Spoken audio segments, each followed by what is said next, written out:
भरलेली भेंडी कुणाला नाही आवडत, आमच्याकडे तर सर्वांचीच खूप फेवरेट आहे आणि रुद्राला खूप आवडते. तर मला कॅलेंडरमधले सगळे सण बघायला खूप आवडतात, कधी सुट्ट्या आहेत ते बघायला आवडतं आणि प्रत्येक वर्षी नवीन कॅलेंडर जे आहे ते 2 महिने अगोदरच माझ्या घरात येतं, कारण मला ते खूप वाचायला आवडतं. त्यामुळे तुमच्याकडे पण असं कोण मेंबर आहे का जे 1 तारीख येण्याच्या अगोदरच 30 तारखेलाच पान पलटी करून ठेवलेलं असतं? तर हा जो सेट आहे 153 रुपयाचा, याची लिंक मी कम्युनिटी पोस्टमध्ये देते. खूप सुंदर सेट आला आहे प्राईसच्या मानाने. आणि संध्याकाळच्या जेवणामध्ये जे आहे ते केला होता शिरा, चपाती आणि फ्लॉवर. आता कितीही कंटाळा आलेला असला तरी रुद्रचा स्टडी घेण्याची जी जबाबदारी आहे ती माझ्यावरच आहे. त्याचा स्टडी दुसरं कोण घेतच नाही आणि मलाच तो घ्यावा लागतो.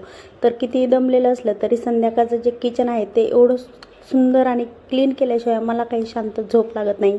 आता ही चांगली सवय आहे की वाईट, कधी कधी असं वाटतं की अरे काय ही सवय लावली आहे, कारण की ते क्लीन झाल्याशिवाय झोप शांत लागत नाही. तर संध्याकाळी रोज रात्री झोपताना ब्रश करतो आणि रुद्र बोलत होता मम्मा दाखव आपण ब्रश पण करतो ते, म्हणून हा एक नेक्स्ट व्हिडिओमध्ये. तोपर्यंत बाय.